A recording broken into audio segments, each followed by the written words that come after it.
y podemos ir mencionando, ¿no? Tal vez para quienes están ahora sufriendo la cuestión de los aumentos de las prepagas sea como así muy fácil entender y una serie de otras cuestiones.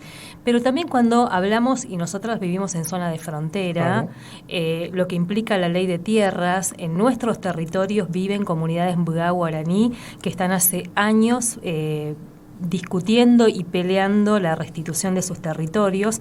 Bueno, entonces es fácil entender lo que implica el riesgo de este DNU, y en ese sentido se presentó una denuncia penal contra el presidente Javier Milei y los ministros que firmaron ese DNU, y lo hizo el doctor Raúl Montenegro. Con él hemos hablado varias veces. Raúl es Premio Nobel Alternativo de la Paz y es alguien que conoce muy bien nuestros territorios, nuestras comunidades indígenas, y está en línea. Agradecemos la posibilidad de charlar. Él es referente de FUNAM, esta fundación para el ambiente también. Raúl, muy buenas tardes, ¿cómo le va? Miguel Riquelme, Alicia Rivas, los saludamos desde la radio de la universidad. ¿Qué tal? ¿Cómo les va? Un gusto realmente. Muchas gracias por atendernos. Raúl, bueno, cuéntenos de esta denuncia. Bueno, en realidad el contexto es que, y de alguna forma yo creo que ya un poco todos lo saben, desde el Gobierno Nacional se aprobó un decreto de necesidad de urgencia, el 70-2023, que sigue vigente, y al mismo tiempo se había presentado un proyecto de ley ómnibus, y estas dos normas de alguna forma estaban conectadas. ¿En qué sentido? El DNU deroga la ley de tierras. La ley de tierras se aprobó en el 2011, justamente como una forma de reducir esto, de entregar territorio a personas extranjeras, a corporaciones. Incluso ha habido paraísos fiscales que han estado en esto de las compras.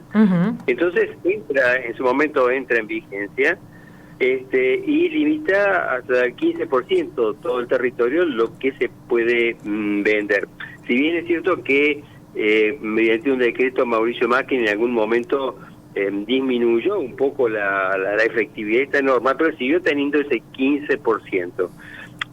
Cuando aprueban este decreto, directamente se deroga. Es decir que desde el 29 de diciembre hasta ahora, porque si bien ha sido rechazado por senadores, tiene que ir a diputados y sigue vigente, no hay límite para comprar tierra. Se puede comprar un bosque nativo, se puede comprar un glaciar, o se puede comprar una zona con mucha agua subterránea debajo, ¿no? Entonces, eso está en este momento.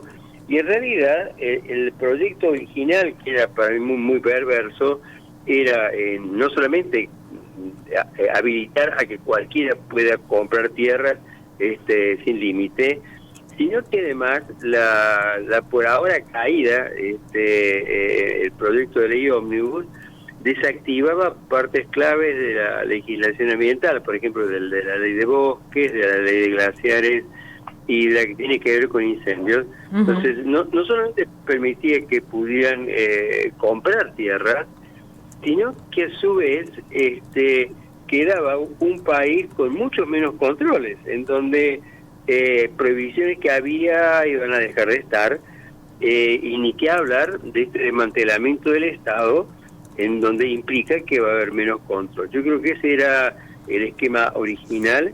Se cayó, pero seguía el DNU. Entonces, entre eso es que nosotros decidimos hacer la presentación penal, mientras siga habiendo una cantidad de presentaciones para cautelares, para que tiene efecto, pero nosotros decidimos que no nos parecía realmente bien que quedara impune esta torpeza de haber aprobado una derogación que viola dos normas muy especiales, que son, por un lado, el Tratado de Escazú, y por el otro lado el Convenio 169 de Derechos Indígenas de la Organización Internacional del Trabajo.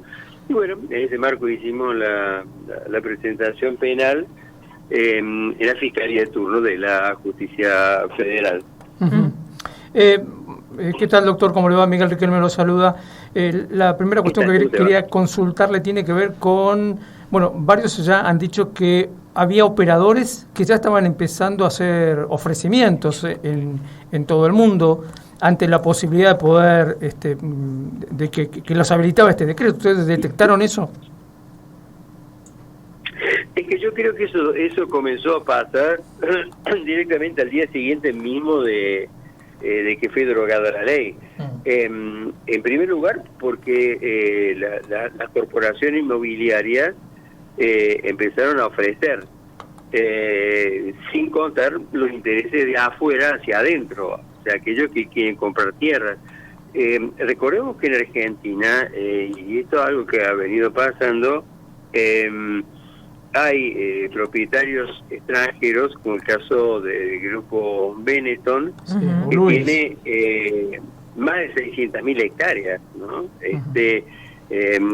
veces se ha hablado mucho más de Joe Lewis, que tiene una superficie más pequeña, que se adueñó prácticamente de lo que es Lago Escondido, pero si pensamos 600.000 hectáreas, para que ustedes tengan una idea, Córdoba es la segunda ciudad más grande de Argentina, y el ejido municipal, que es uno de los ejidos más grandes, tiene 57.000 hectáreas. En este caso, el grupo Benetton tiene más de 600.000 hectáreas. Entonces, ya hay toda una serie de antecedentes de compra de tierras. Entonces, de allí la presentación penal, y a su vez aclarar en esa presentación que se habría, por un lado, incumplido deberes de funcionario público, directamente ha habido abuso de autoridad, e incluso también creemos que debe investigarse si no hay también asociación ilícita, ¿no? O sea que efectivamente desde el día siguiente se comenzaron a moverse los mecanismos para que siga este remate ilimitado de tierras argentinas, ¿no? Usted menciona el convenio 169 de la OIT. ¿Qué cuestiones marcan ustedes cuando aparece este cuestionamiento por ese lado? En el caso particular del convenio es tan tremendamente específico. Este convenio marca que cuando se vaya a hacer una norma que pueda afectar los derechos de las comunidades indígenas, y menciona específicamente la elaboración de normas, es obligatorio la consulta. O sea, no es un mecanismo optativo, tiene que ser consultado. Obviamente no hace falta decirles que el DNU se hizo sin ningún tipo de consulta. Entonces cabe perfectamente esta figura de incumplimiento de deberes, de abuso de autoridad, porque directamente se violó, se consideró que no existía. Aparte, no nos engañemos en esto, realmente el gobierno de Milei es un gobierno que no asume que Argentina es un país multiétnico. Piensen que se disolvió incluso la Comisión de Asuntos Indígenas que estaba en el Senado, ¿no? Entonces, yo creo que es muy, no solamente muy triste, sino que me parece que es tremendamente peligroso lo que está sucediendo, porque no solamente se violan impunemente las leyes, sino que tengo toda la sensación que quien está al frente de esto, la gestión Milei, obviamente no entiende cómo funciona un país, cómo funcionan las organizaciones, y yo creo hasta han tirado por una ventana décadas de trabajo de organizaciones, de asambleas, de buen trabajo legislativo que permitió hacer muchas de las normas que hoy tenemos, y que quieren desarticular. Para mí, y esto queda claro y queda muy evidenciado con la derogación de la ley de tierras, esto no es ni más ni menos que un gran movimiento corporativo. Nosotros tenemos un gran sistema de cambios para que las corporaciones crezcan, la gente más rica se haga más rica, los marginados estén más marginados y los sectores más vulnerables queden más vulnerables de lo que ya estaban, ¿no? Raúl, y en el caso de los territorios indígenas, la afectación, uno puede pensar, es aún más es más grave, el riesgo es mayor, porque estábamos en un proceso de relevamiento territorial en el marco de la emergencia de territorios indígenas, y había que pensar en ese después que viene, cómo se restituyen esos territorios, si es que se avanza en una ley de propiedad comunitaria. Todo eso parece ahora lejano. Yo creo que has hecho un comentario y un análisis particularmente necesario y crítico. Justamente sigue vigente la ley de demarcación de tierras, que no estaba completada y que se ha venido renovando. Entonces, de hecho, en la presentación penal que hemos hecho, que es una presentación compleja, a veces decir que tiene 76 páginas no dice nada, pero implica que se le incluyeron todos los argumentos, y uno de ellos tiene que ver justamente con lo que vos preguntabas, porque ¿qué pasa? Si no está completado el sistema de demarcación, o sea, hay una cantidad de territorios que no se ha terminado de definir lo que eran los territorios ancestrales, y de pronto se diluye, desaparece la ley de tierras, y va a resultar que los tenedores entre comillas de esas tierras las pueden vender, y resulta que justo esas tierras de pronto estaban dentro de las tierras para demarcación. Pensemos en el caso, por ejemplo, más complicado del litio. Supongamos que estaban sin definir de estas tierras ancestrales en donde hay litio, y de pronto alguien quiere comprar unas porciones de salinas con litio, y alguien va a decir, sí, pero eso estaba en un proceso de tratar de demarcar las tierras para poder hacer la devolución y que tengan propiedad comunitaria. Y bueno, en realidad no va a haber quien lo plantee, por lo menos desde el gobierno, y no va a haber quien lo decida. Por eso es que a mí me parece que uno de los lados más terribles del decreto del DNU es justamente la situación de las comunidades indígenas en Argentina. Yo creo que es la parte más cruel y más imperdonable de lo que está haciendo este señor Milei, que habrá estudiado economía, pero está claro que le faltó leer muy mucho, y sobre todo le faltó particularmente entender que un país como el nuestro es multiétnico, le faltó entender cómo funciona, porque no tiene la más mínima idea. Piensen que cuando era candidato consideraba que los ríos podían seguir siendo contaminados, pues claro, cuando uno piensa se trata de un presidente con una cultura muy endeble, entonces cree que los ríos son solamente agua, no sabe toda la biodiversidad que hay.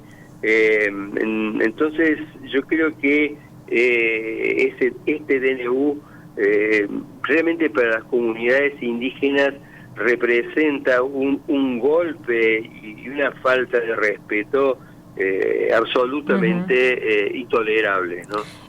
Raúl, mil gracias por este tiempo, y seguramente vamos a estar siguiendo también el trámite que le den a esta presentación judicial, y después vamos a pedir la denuncia, así también podemos compartir un poco los argumentos y dimensionar el tono también de esa presentación, teniendo en cuenta que Misiones es una provincia donde hay más de 120 comunidades indígenas, y muchas de ellas están discutiendo sus territorios, así que mil gracias. No, gracias a ustedes. Apenas cortemos ahora, yo ya les mando el texto de la presentación penal. Va a ser un gusto. Buenísimo, muchas gracias. Hasta luego. No, hasta luego. Gracias a ustedes. Ahí hablábamos con Raúl Montenegro, él es biólogo. Sí, biólogo de formación. Y que ha estado aquí en muchas oportunidades, sobre todo en la reserva de biosfera Yabotí, con las comunidades indígenas ahí de esa zona.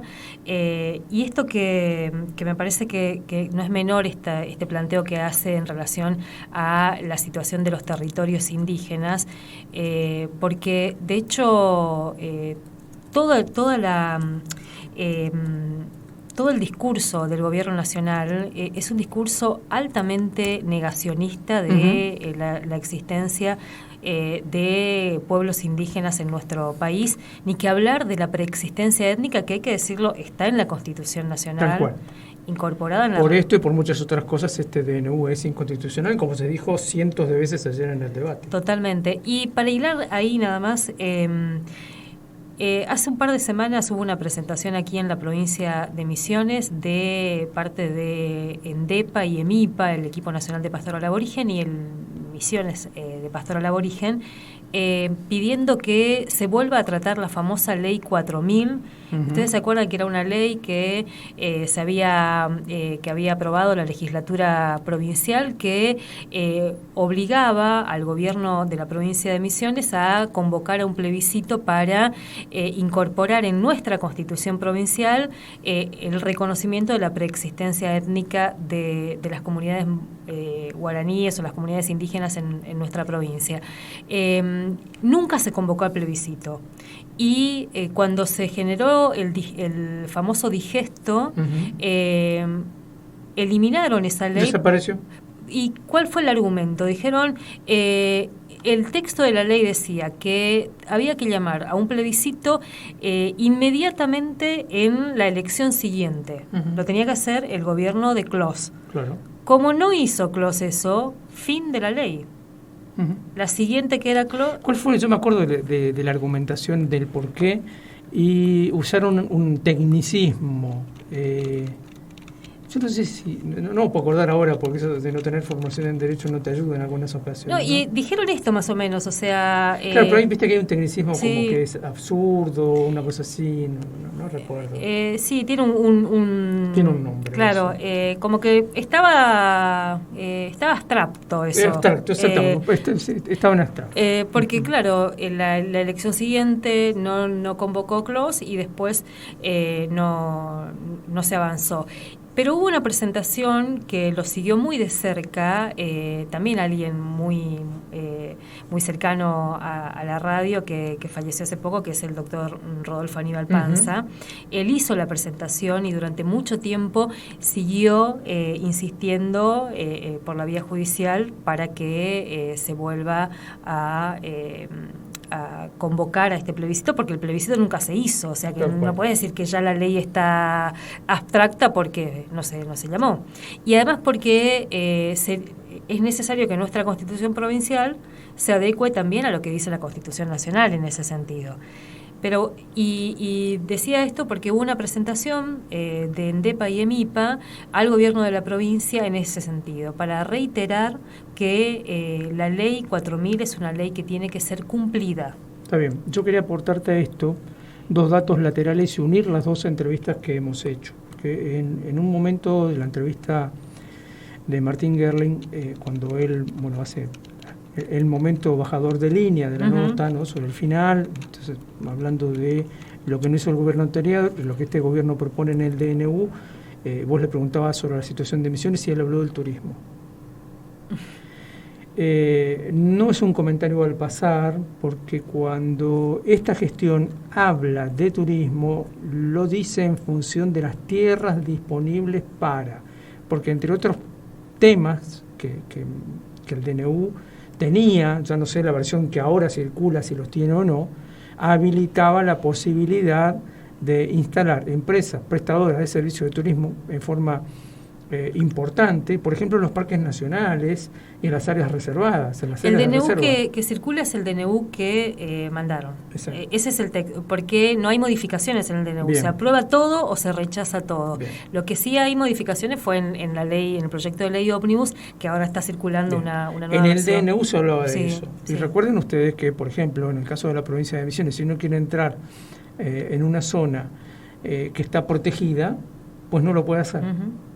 Si yo no soy o guardaparques o un investigador, un biólogo, etcétera, que tiene un permiso especial para hacer un estudio dentro de la reserva X, que es reserva protegida, no puedo entrar. So pena de violar leyes. Totalmente. Lo que este DNU decía, no, ahora todo se puede hacer emprendimiento turístico, en todos lugares se puede hacer emprendimiento turístico. ¿Quién es el funcionario que administra eso? Scioli. Bien. Entonces... es multifacético en todo. Pero además está complicado el tema porque aparece por otro lado en la misma ley, por ejemplo, un intento que ya había hecho Macri. No sé si te acordás cuando Macri empezó a hablar de la necesidad de vender las tierras que están en manos hoy, donde también hay reservas de las Fuerzas Armadas, sobre todo el ejército, que es el que más tiene, ¿no? Pero hay también algo de gendarmería, pero sobre todo el ejército. Este DNU habilita a la venta de esas tierras. ¿Y quién es el tipo que ya está empezando a negociar todo eso? Un empresario muy amigo de Milei, que lo acompañó a Milei a Nueva York, que estuvo con él. Va a haber un montón de fotos de un señor de larga barba cana, con un kepi. ¿Es el mismo que lo alojó en su hotel? Es que lo alojó en su hotel, el dueño del avión que lo llevó a Estados Unidos, es el dueño de la mayor inmobiliaria de la Argentina, con ramificaciones en Brasil, etcétera, y se llama Eduardo Elstein. Ya está negociando el hombre. Seguramente debe ser el mismo que ya estaba negociando las otras cosas. Por eso es importante también seguir... juntar todos los piolines que andan solos, o todos los que uno pueda ver, ¿no? Porque no es que uno los pueda ver todos. En diciembre asistimos a una discusión muy interesante en el Alto Valle del Cuñapirú. No voy a decir ni las comunidades ni la empresa, pero solamente el ejemplo de lo que habilitaba la legislación hasta ese momento vigente. Todavía no había DNU, ¿no? Pero ya estaba asumiendo Javier Milei. Porque esta empresa es una empresa que aprovecha madera, o digamos, en la zona, pero ¿qué estaba haciendo ahí? Es titular registral, pero las comunidades que viven ahí están reclamando parte de ese territorio. La empresa tenía que ir a discutir con las comunidades indígenas, con el Ministerio de Ecología, con Asuntos Guaraníes, cómo iba a ser ese aprovechamiento. Y no podían avanzar sin que las comunidades pudieran aprobar. Eso que se llama la consulta previa, libre, informada, porque no es cualquier tipo de consulta. Bueno, fue como una muestra, y uno miraba ahí días antes del DNU, y después cuando aparece ese DNU, lo primero que nos decían son escenas que cada vez vamos a ver menos, porque le va a importar nada avanzar sobre esos territorios, porque, bueno, ese DNU echa por tierra un montón de cuestiones. Claro, porque además en el principio fundante del movimiento libertario, y fíjate que en las bases, en la ley bases, lo primero que se dice es que es en defensa de la propiedad privada. Es decir, que el titular registral, vamos a ver si el lunes nos ocupamos de un caso en San Propiedad Ignacio. Privada del hombre blanco. Bien, además, dicen los hechos, ¿no? Pero esto es lo que dice el principio básico, el axioma fundante. Porque también es profundamente racista, hay que decirlo, ¿no? Además de misógino y todo lo que le podemos seguir agregando. 15:59 minutos, musiquita. Me voy a armar un mate, porque hoy no armamos ni mate. Marcos, yo tengo que contarte algo que vos no sabés porque venís muy poco por acá a la tarde, pero Alicia Rivas hace mate con burrito porque no encontró inteligentitos, según propias declaraciones que tengo grabadas. Sí. Y hoy no traje burrito, pero voy a hacer un mate y después de la música seguimos aquí en Otro Aire.